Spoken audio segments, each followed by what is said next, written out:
Este aqui é o RFID Talks e eu vou conversar agora com o João Ricardo Oliveira, que é sócio proprietário de uma empresa de joias, a Paris Joias, que está utilizando o RFID para controle de estoques e para também administrar o inventário, né, das lojas. Boa tarde, como é que você vai, João Ricardo? Tudo bem? Boa tarde, Edson. Tudo bem? Prazer falar com você. Prazer é meu. João Ricardo, você pode contar um pouquinho aí o que motivou, né? Como eram os processos, na verdade, antes de tudo? Como eram os processos antes da RFID na sua empresa? Quando a gente iniciou nesse segmento, Edson, a maior dificuldade que eu sentia, a gente era uma empresa de atacado de semijoia e bijuterias. Então, historicamente, a gente sempre trabalhou com uma variedade muito grande de itens e muitos itens pequenos, miudezas, né? Então, a gente tinha sempre uma dificuldade muito grande de saber posição de estoque, de controlar perdas, esse tipo de coisa.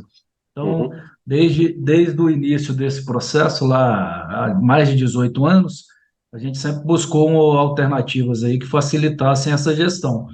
E conhecia a tecnologia do RFID já há muitos anos, mas com alguma dificuldade de implementar pelos valores à época e por ter uma tecnologia e uma representação aqui também no Brasil que atendesse a gente, né? Então, entendi. basicamente, antes de a gente migrar para a tecnologia do RFID, a gente fazia inventário de maneira manual. Então, pegava-se o estoque ali um por um, contava, bipava, depois, já no segundo momento, bipava no código de barras, e aí a etiqueta amassava, a etiqueta não lia, ficava, era uma dificuldade. E inventários que a gente precisava fechar a unidade, a gente fechava a loja para fazer o balanço. Então, parte trabalhava-se às vezes madrugada, partes às vezes no fim de semana, no feriado, e fazia-se ali com três, quatro grandes inventários no ano e o resto eventualmente. Então, a gente tinha um delay muito grande de saber posição de estoque. Hum. E a empresa de vocês tem já mais de 18 anos, né? Que você estava me dizendo. Na verdade, vocês, como é que vocês conheceram a ITAG? Como é que vocês tiveram contato com a empresa para poder implementar a RFID aí na Paris Joias? Pesquisando mesmo, não tive contato assim com alguma indicação, não. Pesquisei na internet, e aí nós somos em Brasília, e aí, numa oportunidade, telefonei, consegui falar lá com o pessoal, peguei o avião, fui a São Paulo conhecer e para ver em loco aí como funcionava. E aí começamos depois a negociar a implantação. E teve muito desafio, João Ricardo. Como é que isso, na verdade, a implantação da tecnologia de RFID em ambientes que têm metais e água, né, e líquidos, sempre é mais desafiante. Como é que foi aí para vocês?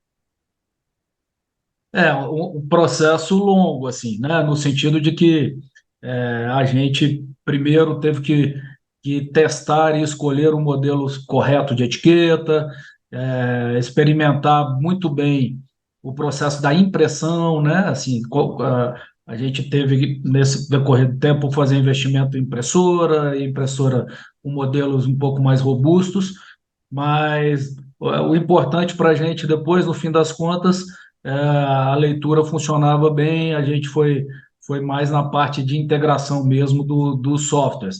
A leitura em si, mesmo sendo em metais, mesmo a gente sobrepondo produtos, às vezes na exposição, ela sempre funcionou com a margem de acerto muito grande. Então, basicamente, a gente, quando lê, e a velocidade da leitura é muito rápida, né? O processo se torna muito rápido, então você consegue inventariar e fazer a conferência no mesmo período ali, curtíssimo, então você já acha quando tem alguma brecha.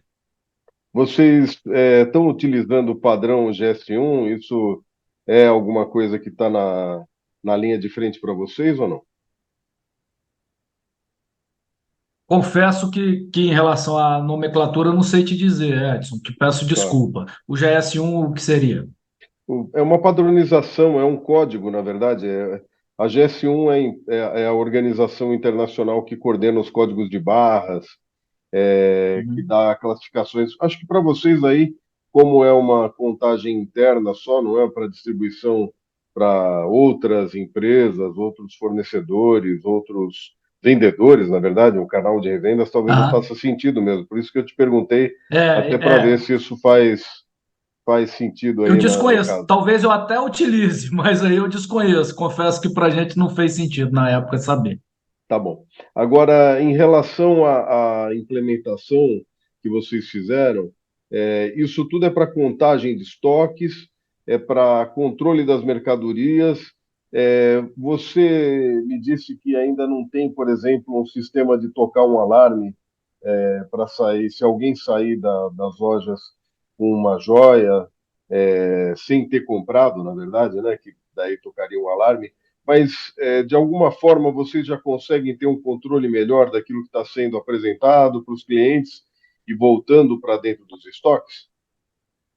Muito. A parte de prazo médio de estoque, a gente consegue identificar com muito mais velocidade, e aí, obviamente, gerenciar isso, promover descontos, promoções e etc. No futuro, a gente tem o planejamento de ter antenas, né? Hoje em dia, a gente faz a leitura de maneira Manual, manual, vamos handheld. dizer assim. Uhum. É, e aí no futuro o que a gente imagina é o casamento do estoque aí em tempo real junto com o caixa. Então, basicamente, a gente vai ter ali uma contagem de 10 produtos, 10 produtos, 10 produtos, 9 produtos. E Uhum. esse um que saiu, ele deve estar na saída do caixa ali no movimento financeiro. Então, basicamente, esse hoje é o nosso objetivo, que é gerir o estoque em tempo real. Então, nesse quase 2 anos aí de implementação que a gente fez. A primeira visão e leitura do estoque já proporcionou para a gente, por exemplo, trabalhar com estoques menores na rede. Eu já consegui diminuir o valor imobilizado, porque a velocidade de reposição e de controle ficou maior. Isso te impactou em alguma coisa como seguros, alguma coisa desse tipo? Porque uma loja como a sua, ela deve ter uma seguradora, né? Deve ter um suporte de um seguro para dar garantia de que você está fazendo uma operação, né, garantida para você mesmo. Na verdade, a parte de seguro do meu segmento ela é um pouco complexa, mas logo de cara, por exemplo, impactou na expansão. A diminuição da necessidade de ter um estoque maior, ou seja, a possibilidade da gente gerir ele mais rápido, fez com que eu conseguisse trabalhar as lojas com estoque menor e essa sobra me deu a possibilidade de abrir nova unidade. Então, Caramba, basicamente, basicamente, assim, o tiro curto dessa gestão e dessa velocidade do inventário foi perceber que a gente conseguiria ter o mesmo resultado de vendas, mesmo trabalhando em estoque menores, porque a gente conseguia fazer essa reposição muito rápida, com eficiência, né? Assim, a gente antigamente tinha certo receio de gerir apenas pelo sistema do ERP, que dizia, por exemplo, que eu tinha 10 de estoque de algum item. Né? Então, essa certeza de ter os 10, essa contagem diária, ela é sim, muito boa no nosso sentido de lojas que trabalham com mais de 10 mil itens em estoque. Né? caramba. E, João Ricardo, vocês têm quantas lojas hoje? Hoje somos 15 lojas, são 10 na rede própria e 5 franquias. Olha só. E todas elas operam na região de Brasília. Brasília em torno. Tá. E você está enxergando novas possibilidades aí futuras? Você já falou um pouco disso até, né? O que você já pretende fazer, mas vocês estão vendo aí, uma das coisas geniais aí que eu achei interessante é você já ter a oportunidade de trabalhar descontos e tomar decisões de negócios em cima das informações que você tem por RFID. Isso já é um grande avanço. Pouquíssimas empresas fazem isso ainda no mundo, apesar de ser uma operação, digamos assim, natural a partir do momento que você tem informações de qualidade, né? Mas você tem planos futuros aí? Quais são as metas que você está traçando aí para a tecnologia? Olha, a gestão do estoque talvez seja o gargalo mais impactante aqui numa possível expansão dos negócios. Assim, a gente, quando teve a oportunidade de crescer outras vezes, a gente começou a ter cálculo de perda de valores muito grandes. Então, basicamente, eu perdia uma loja por ano de pequenas perdas, né? Então, hoje a gente consegue gerir melhor, se não pela impossibilidade de um pequeno furto, seja de um pseudo-cliente ou de algum colaborador ali, principalmente porque, como rede, a gente consegue hoje ter uma métrica de perdas no geral. Então, eu sei que, por exemplo, eu tenho uma perda de 0,2% dos itens ali como média mensal. Aí, se eu tenho uma unidade que tem uma perda maior, a gente revê processos, revê responsabilidades da equipe. Então, no dia a dia, o que impactou foi que, passados 2 anos, a gente consegue ter uma segurança muito maior nos procedimentos relativos ao estoque, né? Como que se guarda esse estoque, como se apresenta esse estoque e principalmente, como que se lê esse estoque e a gente consegue fazer a leitura diária. Então, eu consigo repor também muito mais rápido, o que faz com que eu necessite ter menos estoque em loja. Então, basicamente, assim, para o futuro, o que a gente, o que a gente imagina é fazer reposições de maneiras automáticas, né? Que a parte do RP aí ele consiga me indicar essa leitura via antenas aí, a gente consiga antecipar alguns pedidos. Mas as possibilidades são infinitas, né? Muito bom. E, João Ricardo, uma outra coisa que eu notei é que você disse que está fazendo, teve, né, a possibilidade de ampliar a sua revenda, né, ampliar suas filiais graças à tecnologia. Isso é uma coisa muito importante, né? Você teve outros ganhos que você possa revelar já em termos de benefícios aí da tecnologia? A gente tinha uma dinâmica de promoção para cargos gerenciais que levava muito em conta o tempo de empresa do colaborador, por razões de confiabilidade. Então, basicamente, hoje, se você não tem esse risco da perda do seu estoque, ou se você diminui ele ao máximo, a gente tem possibilidade de promover colegas que apresentam, óbvio, bons resultados, mas que a gente não carece dessa razão intuitiva, assim, quanto à confiança em determinado pessoa ou processo, né? Assim, a gente é muito mais ágil de falar, poxa, se você tem uma colega que, apesar de novata, tem desempenhado bem a função, ela está habilitada para ser gestora, porque a parte da confiança eu não demando mais em relação ao estoque. Isso eu tenho diariamente. Que bacana. E você já sabe, João, se tem algumas empresas aí, as suas concorrentes, utilizando a tecnologia, como é que você está em relação ao mercado no seu segmento? Pô, fico envaidecido de achar que não tem, não.